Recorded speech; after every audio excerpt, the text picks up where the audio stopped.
Okay, that was a fairly sloppy rendition of the jam Set the House Ablaze from 1980's LP Sound Effects, which is actually my favorite jam LP. And I think this song, in my opinion, has the distinction of being the best jam song ever captured live. If you've ever heard the rendition on Dig the New Breed of Set the House Ablaze, you hear the jam at their absolute best. Fast up-tempo, intense, but very, very tight. Just a great, great song. So, okay, I had a request to do a tutorial on this, and admittedly, the way I play it is not exactly the way Weller plays it with the band. When he was with the jam, what I do is combine a little bit of Bruce's bass stuff with the guitar stuff to kind of fill it out a little bit and make it a little bit more interesting. So yeah, let's see. The song really occurs primarily here, 7th fret, in an E minor shape with your fingers, but it's a B minor chord. Right? B minor is down here typically.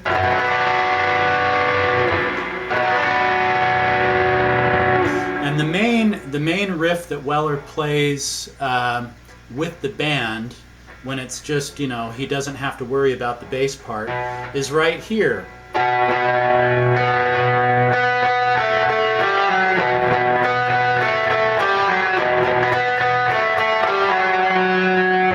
So all we're doing there is, while we have the bar at the 7th, we're hitting the low E string twice. And by the way, often in the song, Weller uses doubles on his notes, double strikes, to help give the song some additional intensity and drive forward, right? So the way this basic riff goes is low E string twice, then D string here at the 9th, open D string. Then here with your ring finger, get the A string at the 10th, sliding it to the 9th. And then you just do it all again.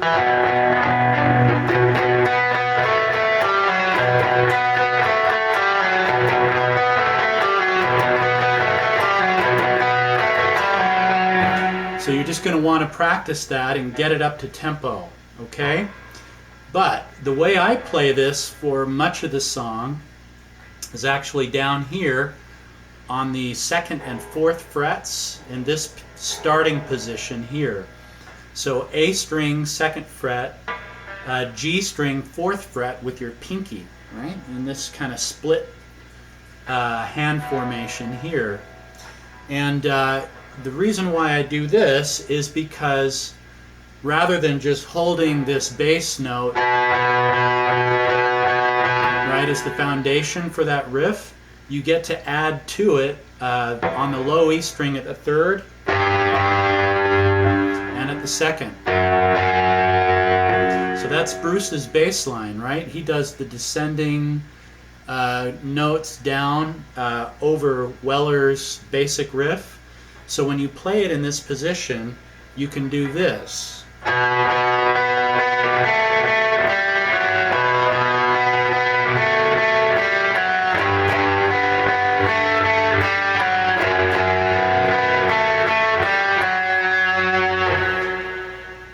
So that's kind of what you're going for there, is that descending. After playing the basic riff through a few times, you can go with the descending notes down to round out that intro, and at other times during the song. So, but that's a little tricky, and you're going to want to practice that. Again, slow, and then getting it up to speed.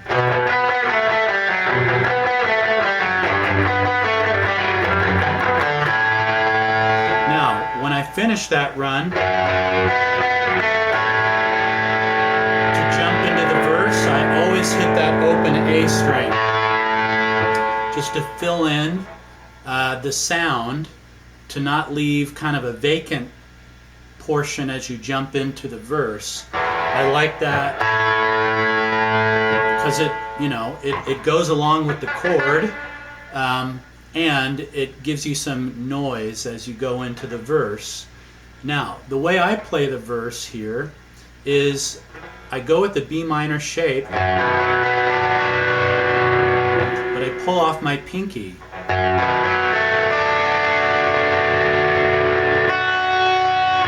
So what you get there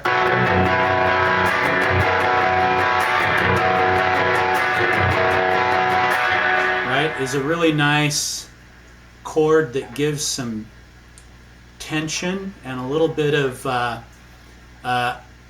unresolved character, rather than, it's a nice resolved minor chord. But this, a little less resolved, a little edgier, so I like that. So the way I play the verse is, let's see if I can slow it down a little bit and play it through, and then we'll break it down.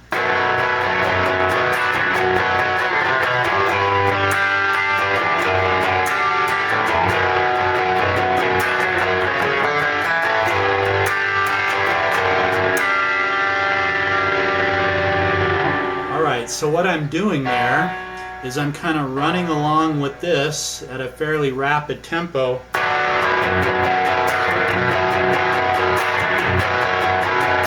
And I'm kind of making that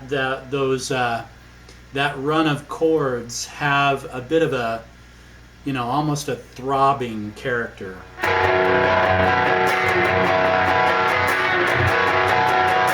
And that's just the way I prefer to play it, because I think it's more interesting than just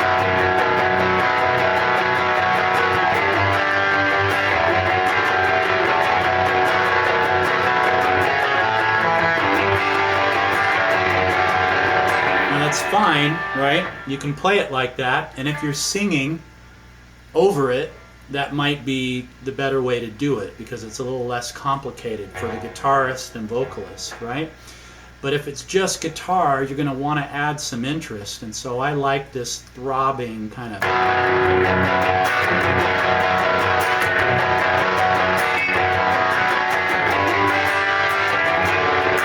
So what I like to do is walk it down on the A string first. So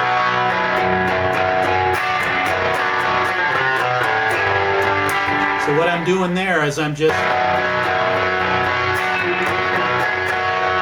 walking it with my middle finger. 3rd fret A string, 2nd fret A string, open A string, low E.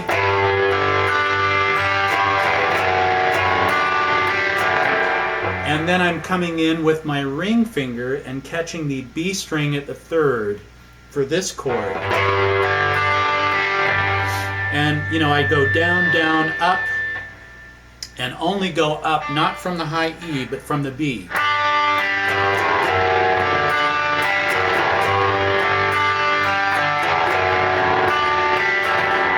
It's pretty cool, I think. Now, the second time through, I do a walk up on the A string and D string before I go down to the D or the E. So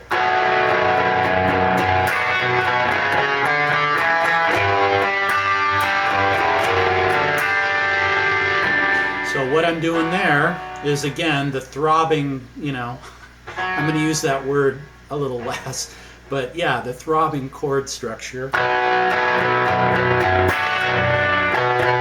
So I'm striking the A string twice, barring, then at the 4th, then an open D, then a D at the 2nd, then back down here in this E split shape.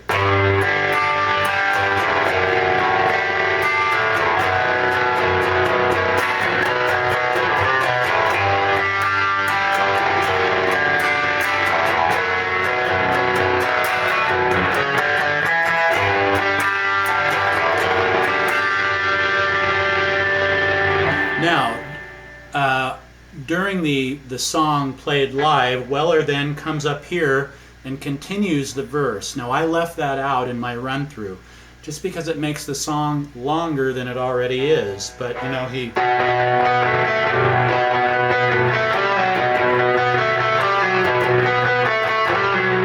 does that before he jumps into the chorus, okay?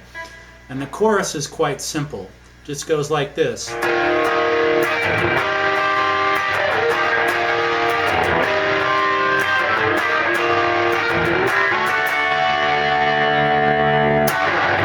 Okay, so what we're doing there is barring at the 6th and then at the 8th in an A shape with your ring finger, the 1, 2, 3, so the D, A, and B strings there at the 8th fret. Let's see.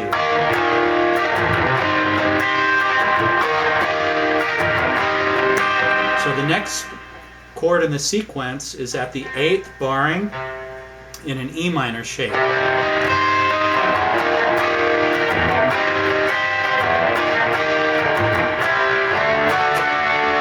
Then the last two chords are here at the 8th fret barring, and then with your fingers in an E shape, sliding up, same shape to the 10th fret.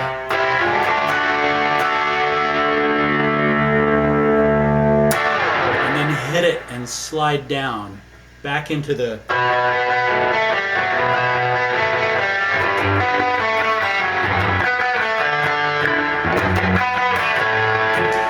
It's a little tricky down there, right? It's easy to kind of mess it up a little bit, but because you have a lot of gain and level on your guitar to give, you know, this kind of distortion. And by the way, I forgot to mention how I opened the song just by creating some feedback. And one of the things that Weller does on Dig the New Breed is he comes up here to the 7th fret and catches the high E string, and he has more distortion and level going and volume on the stage than I've got, you know, in my small music room here, trying not to blow the roof off the house. So I strike, you know, this 7th fret high E and the B string open.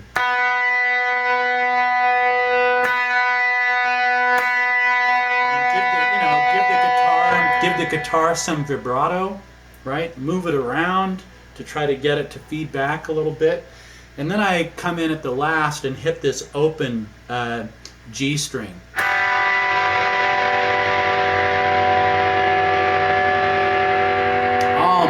Almost got it to feed back, but that's what I'm going for, right?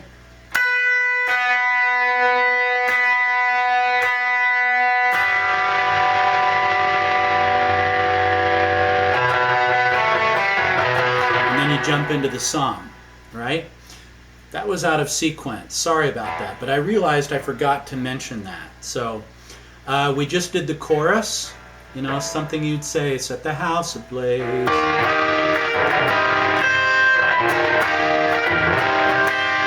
So I try to on that chorus, try to, you know, hit it. So bass strings on that high chord, and then treble string. And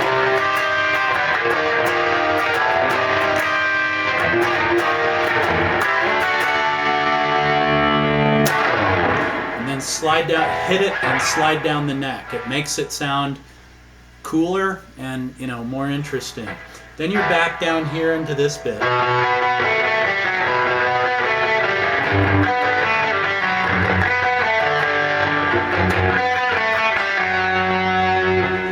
Easy to flub it. You got to practice that. Okay, let's show you the bridge next. So at the end of verse 2, they jump directly into the bridge. I think we've lost our perception. I think we've lost sight of the goals we should be working for. Right, that piece? So the way you play that is here at the 9th fret, barring in an A minor shape for the start. Now I'll just play it through once and then we'll break it down.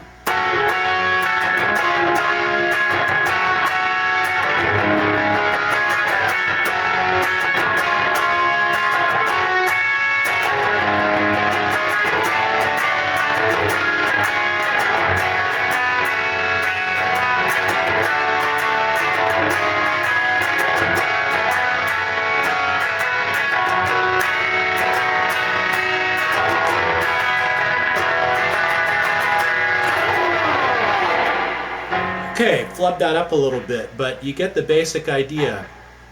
9th fret here, A minor shape, then just keep the same bar and come to an E shape.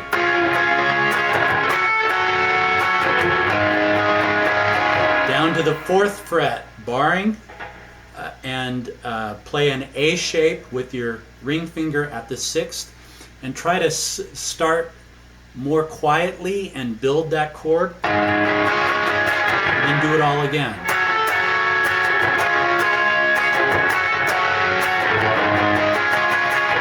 Then we're simply here at the 5th fret barring, same shape, 4th fret. Now, 2nd fret barring, E minor shape, and we're going to do a lift off and hammer on with our pinky.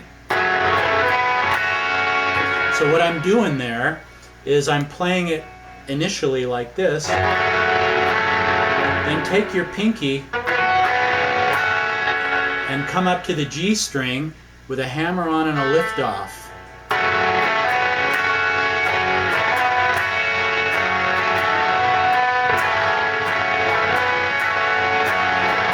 Now, that's the way I play that. The way Weller would play it, because he grabs, he doesn't play bar chords all OCD the way I do, right? Like this. He plays like this. He grabs a handful of strings, basically. So his would look like this. A little less controlled, a little noisier potentially.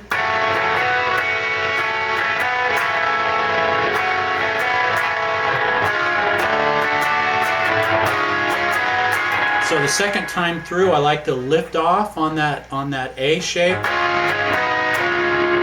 just for an accent.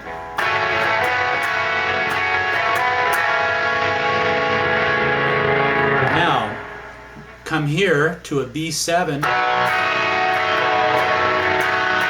into an E7,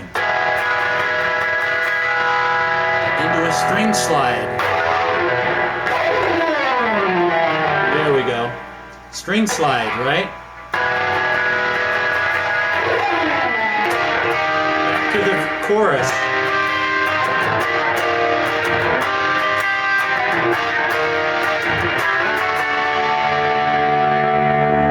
Now we got the guitar solo.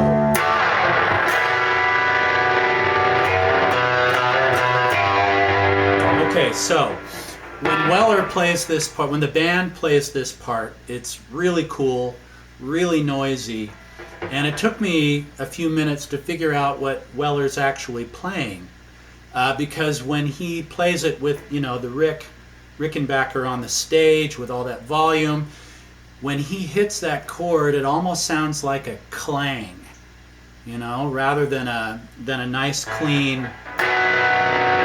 It's more a.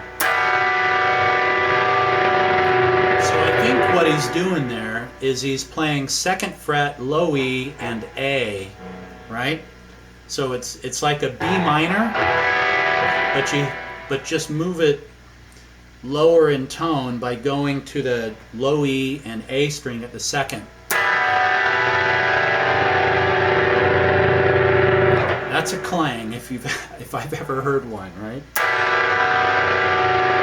Then he plays some accent notes. So all he's doing there is he's coming in on the A string, hammer on, lift off, then down to the low E at the 3rd. With vibrato, hold it.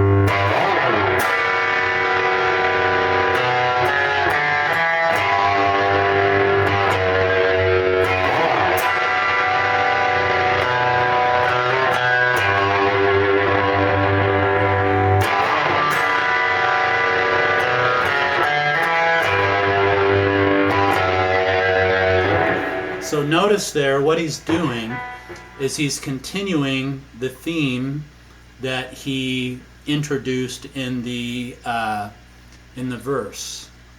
So you're just, again, playing a little lead stuff, and this is about as complex as I get with lead. So that's your A string to B. So then you want to hit it, slide up and down, back into it. Now you're going to walk up on the A string. So A at the second, A at the fourth, open D, D at the second, back to E third.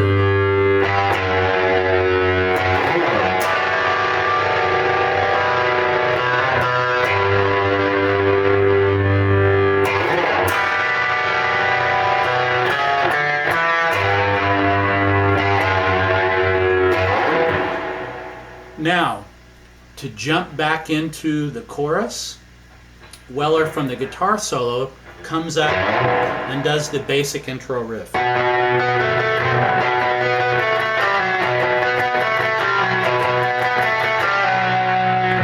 times, and then we're back to the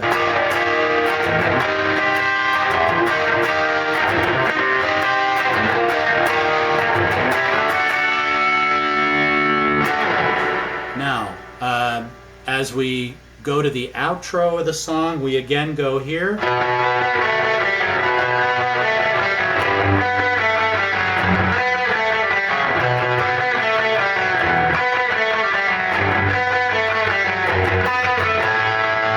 Now, the last time through, when they're singing the na na na na na na na na na na, right, that outro, what I do there, because Weller at this point is just wailing on his Rickenbacker as he's, you know, playing those basic, really dissonant chords.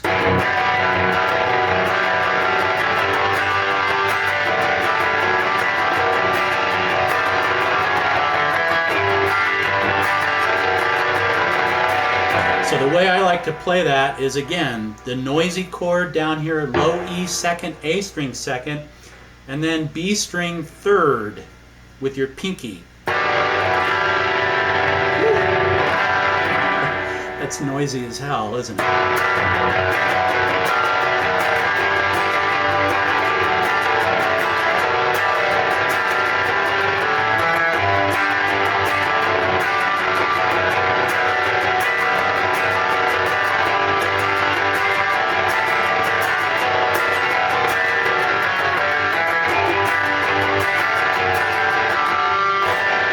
So I hit it that last time, and then I jump into the guitar solo.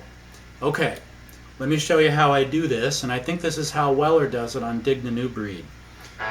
We're going to do doubles, right, the whole way. So it goes something like this. I'll do it slow, and then we'll break it down.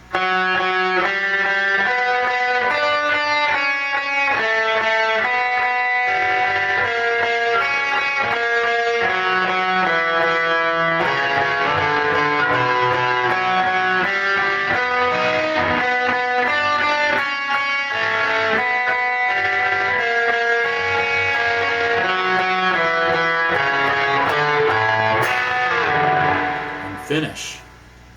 Okay, one flub there, but when you slow it down, it's somehow easier to make mistakes sometimes. Okay, so those notes, we're going to go here, 4th fret, we're going to start on the D string, then open G string, G string 4th, B string 3rd, B string 2nd, G string 2nd, open B string, open G string, G string 3rd, B string 2nd, G string 3rd, D string 4th, D string 2nd, A string 2nd, or pardon me, A string 4th, A string 5th, A string 2nd, then do it again. Oh, there's a variant that I do that it just came right out of my automatic, you know, unconscious mind there. You can do that, or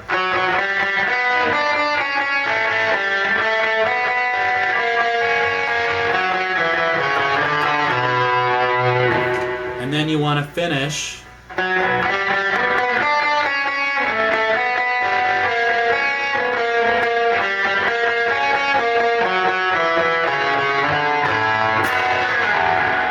On a B minor chord at the second, right, barring, A minor shape, and then slide down. You don't have a lot of room, but you can give, you can give that effect by kind of going all the way off like that as the final chord of the song.